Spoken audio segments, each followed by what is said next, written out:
Don't forget. Some things mustn't be forgotten. The shadow hunting me. I must hurry. My name is Daniel. I live in London at Mayfair. What have I done? This is crazy. Don't forget. Don't forget. I must stop him. Focus. My name is... I am Daniel.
August 1839. I wish I could ask how much you remember. I don't know if there will be anything left after I consume this drink. Don't be afraid, Daniel. I can't tell you why, but know this. I choose to forget. Try to find comfort and strength in that fact. There is a purpose. You are my final effort to put things right. God willing, the name Alexander of Brandenburg still invokes bitter anger in you. If not, this will sound horrible. Go to the inner sanctum, find Alexander, and kill him. His body is old and weak, and yours, young and strong. He will be no match for you. One last thing. A shadow is following you. It's a living nightmare, breaking down reality. I have tried everything, and there is no way to fight back. You need to escape it as long as you can. Redeem us both, Daniel. Descend into the darkness where Alexander waits and murder him. Your former self, Daniel.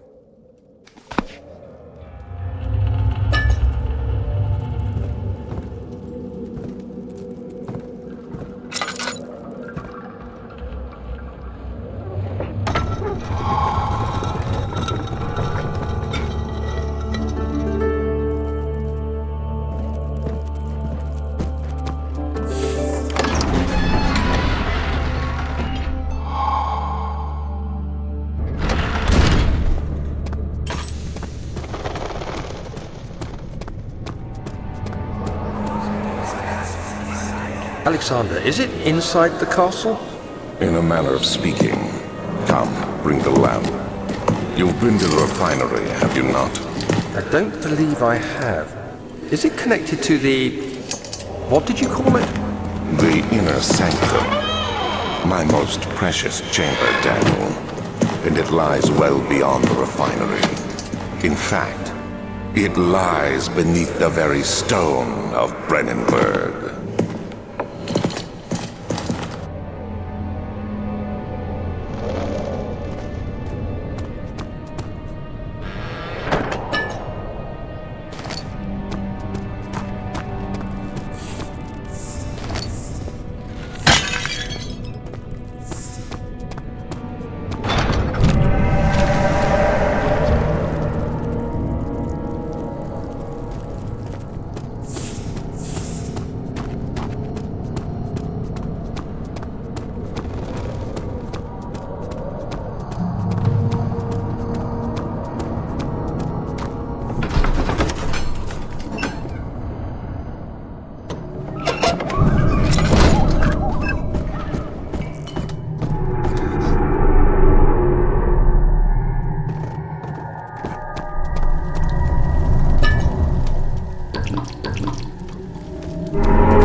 There should be more coop racks. Let me see. And one part aquafortis.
16th of May, 1839. The unflinching African sun has continued to plague our expedition, making it impossible to dig until dusk. How Professor Herbert managed to find the location in these vast plains of nothingness remains a mystery to me. When I asked him about the tomb again, he told me about the legend of Tin Hanan, the mother of us all. An interesting story in its own right, but I can't help feeling there's more. Later that evening, we uncovered a passage beneath the dunes leading to a sand-covered stone structure. The professor was confident it was the tomb we sought and ordered the others to clear the way late into the dark, cold night. Tomorrow, I shall lead the men into the ancient structure, hoping to reach the burial chamber. No matter what the professor is keeping from me, the dig should yield something interesting to take back to London and the British Museum.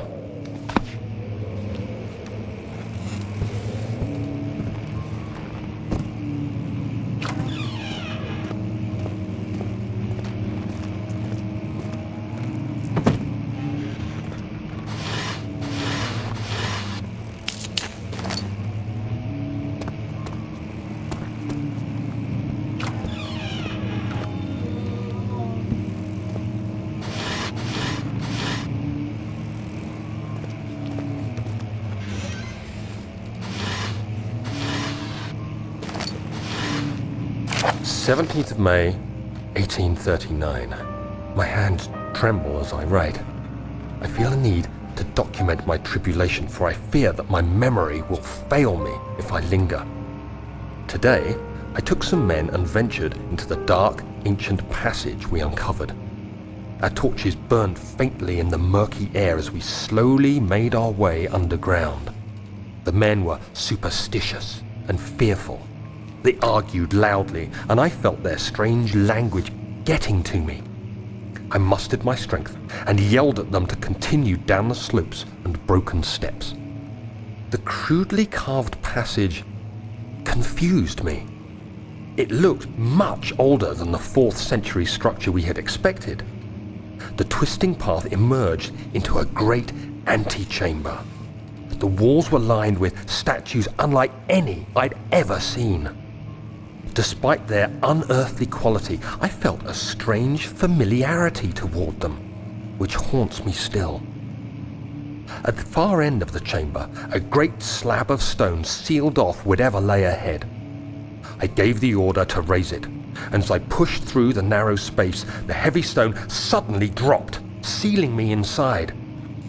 I was trapped.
Is old and hasn't been tended to for centuries. When the shadow arrives, it won't take long until things start falling apart. We're just buying time anyway. Let's do what we can. There isn't much to be done about the wars. We should reinforce weak structures. The ground will tremble and there's a risk everything will cave in on us, especially downstairs. Here, and there. Let's get the servants working on it.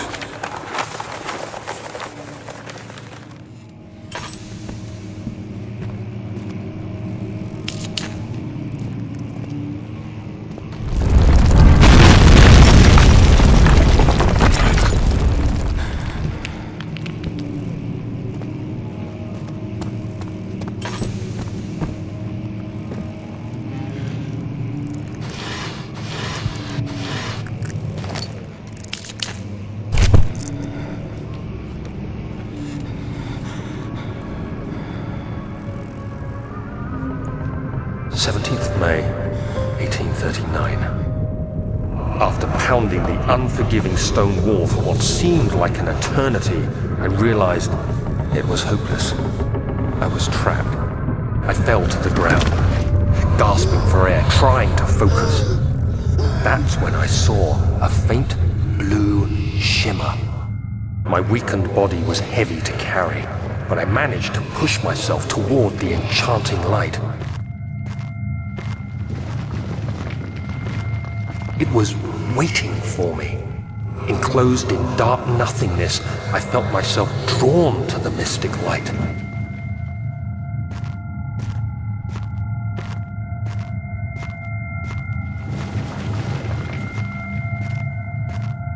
I reached out, closing it in my hands. The faint glow escaped my fingers and began to spark brightly and spirit me away, unlocking alien memories of spiraling towers, endless deserts, and impossible geometry. The next thing I can remember is the grating sound of stone being lifted, the voices of the Arabs pulling me to safety, and grasped firmly in my hands was the broken pieces of a most peculiar relic.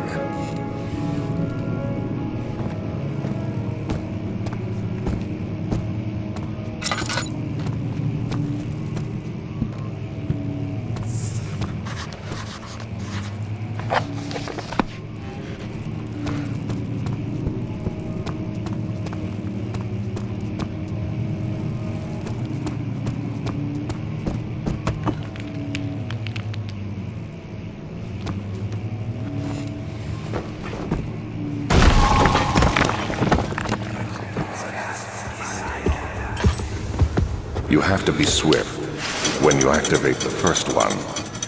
You hear that? If it stops, you'll have to start over. Isn't all this a bit excessive? You can never be too careful, Daniel.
Where did the Baron go?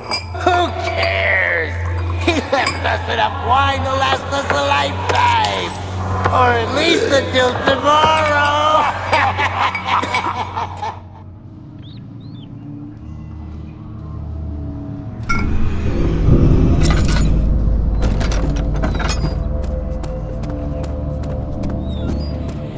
The flicker, the bluish light.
What's happening?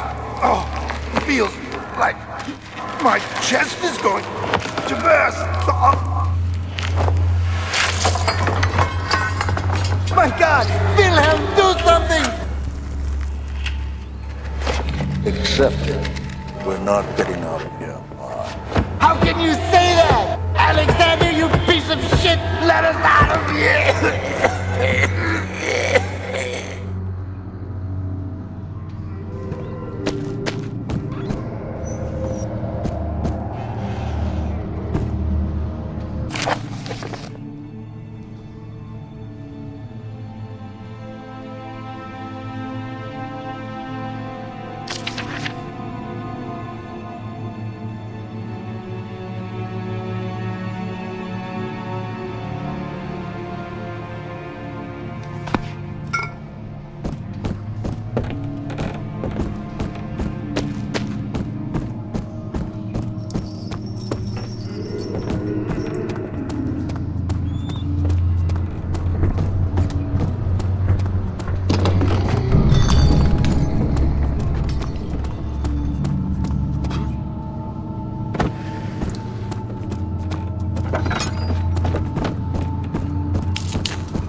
It's dark in here. Yes, and there's a good reason for it. But you can light the lamp now if you wish. What's the reason? For the darkness, that is. Stay close. Be careful not to stray. What's the reason? Why is it so dark? Pay attention, Daniel. It's important that you keep going straight and make sure not to stray.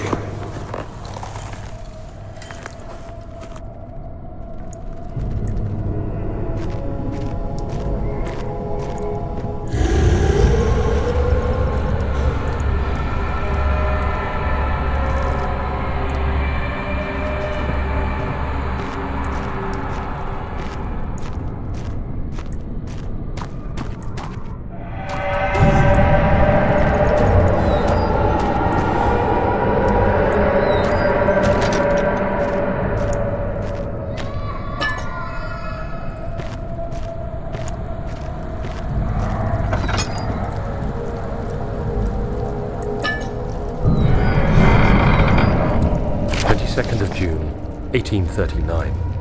It's been more than a month since my last entry.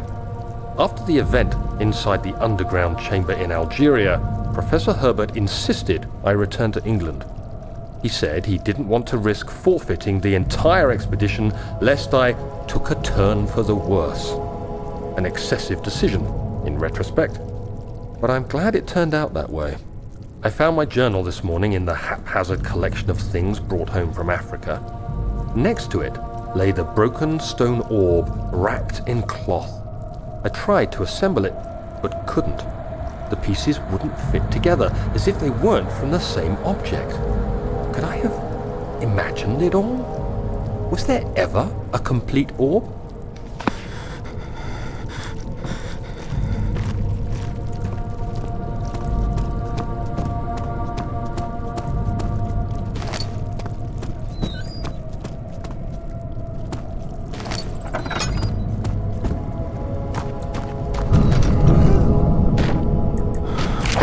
June 1839. I feel the need to continue this journal, even though it was intended for my journey to Africa. This must be something very important. I just know it. I've taken it upon myself to piece the orb back together, but it's been more difficult than one might think. The pieces are behaving strangely.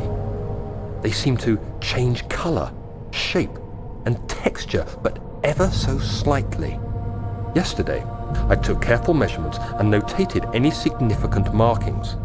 Today, I confirmed my suspicions. They were changing. I was terrified and rushed off to see the finest geologist in London, Sir William Smith. I approached the subject with care and we discussed how rocks change form. He told me about the nature of glass, how it eventually collapses on itself, like ice slowly melting over the course of centuries. Smith eased my mind a bit, but I can't escape the feeling that these shards have otherworldly properties.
one with my journal.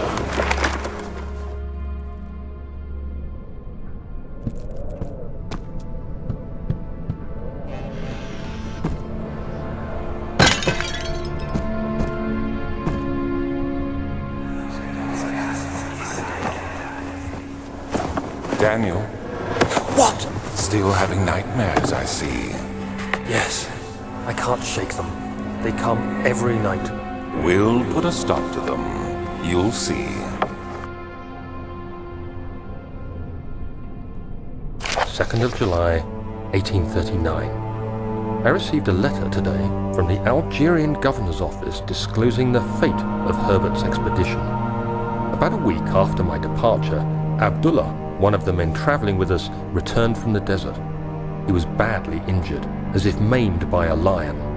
The man rambled deliriously about the expedition being attacked by something horrible. The French quickly dispatched a search party to look for the expedition. After searching for days, they found the camp abandoned without any trace of Herbert or his men. Tomorrow, I'll retrieve the things they recovered from Herbert's tent at the customs house. I don't know what to make of it, but I'm worried for him.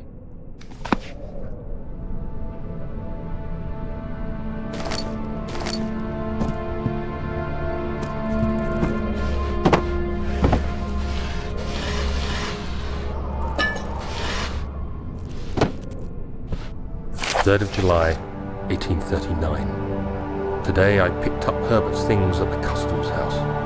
I dug through the trove of documents he had carried and found a log detailing the expedition. The nature of this text ranged from quick notes to colourful accounts of transpired events. I skimmed the pages, trying to figure out what might have happened. May 17th, the day I was trapped inside the orb chamber, Herbert dryly states, "Recovered Daniel after 1 hour of entrapment." This confused me greatly. I was suffocating within minutes. How could I have lasted an hour? I continued reading the peculiar text. Herbert states his facts without judgment or passion, but suddenly I could read frustration into his text. He pushed his men to investigate the underground tomb, an effort which seems to have strained the minds of his men.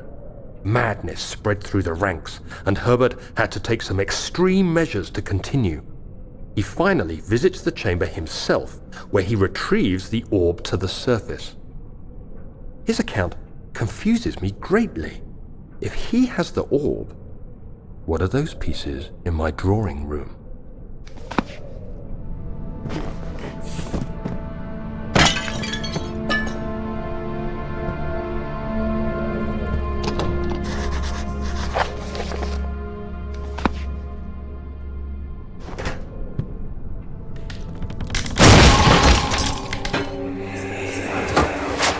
The key. Please, let it be here.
Fourth of July, 1839. It's done! The orb is assembled. I was awakened by an exhausting nightmare. Shaking and sweating, I retired to the drawing room with a cup of tea. The relic pieces lay spread across the table as I'd left them, but somehow I knew how it was supposed to be. I fetched the tar, which I had prepared to fix the pieces together, and without fault I joined them, producing the orb I remembered so clearly. The tar proved unnecessary. It was pushed out from the joining pieces as they merged on their own, with no adhesive. The ancient stone relic now rests on my table. Its immaculate surface and perfect shape could have been molded by a factory. This is all too strange.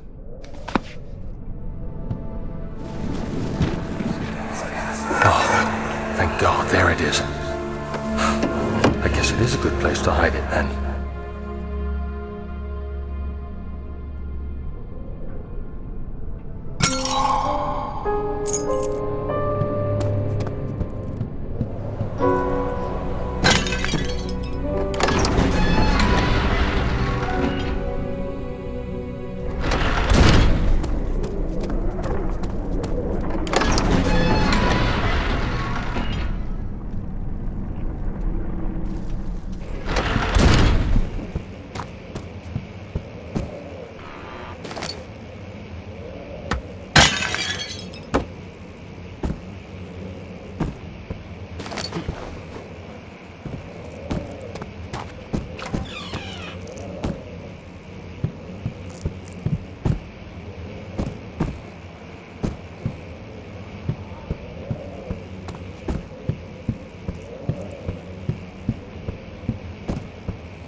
Let's see what you have to offer.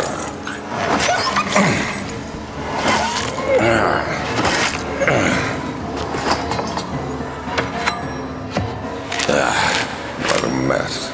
I should have sharpened the saw. But I can sense it. It's definitely there.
I won't tell anyone, I swear. I just want to go home. No! Get away from me! Leave me alone!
I won't, Herbert.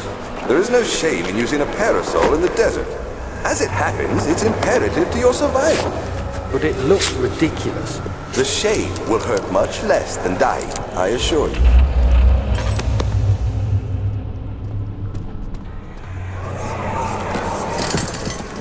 You have an ascending room. Will it take us to the inner sanctum? It will definitely take care of the vertical part of our journey. So, you have ridden an elevator before? Yes, the Colosseum at Regent's Park has one. It takes you to the gallery where you can view the panorama. Good. This ride might be a little longer, and in the other direction.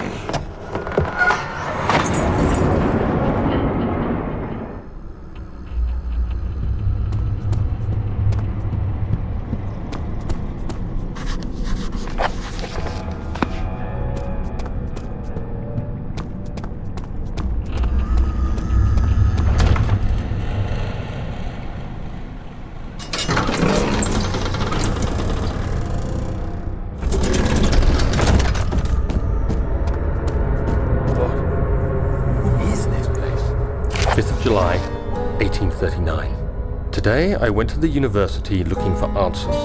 I was able to sneak into Herbert's office and pick up an address book along with some relevant textbooks. Professor Taylor at the Faculty of History was very helpful, and I managed to approach the subject of the orbs. The most interesting aspect was the prevalent trace they had left in our culture. The mythic orbs may in fact have inspired the globus cruciger, which so many royal regalia holds to this day. In ancient times, the orbs were held by priests as a symbol of the sun and its power. As I was leaving, I overheard a disturbing conversation. Sir William Smith, the geologist, was killed last night. Less than a fortnight had passed since I'd asked for his expertise. I know it's silly, but I can't help feeling responsible somehow.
14th of July, 1839. I've read every book I can find on the subject.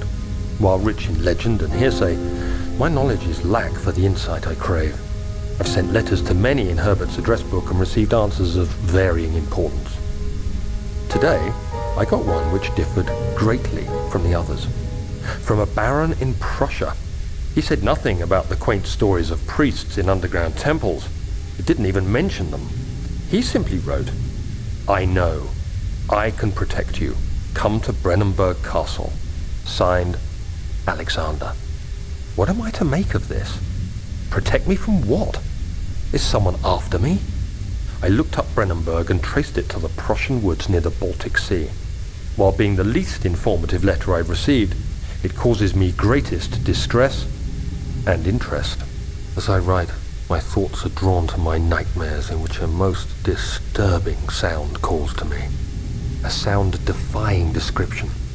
A voice from the void. The last few weeks have been awful, with so many sleepless nights dreading a repeat of those horrid dreams. Tomorrow, I shall visit my physician, Dr. Tate, in hope that he can provide me with sedatives to help me sleep.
Come, this way.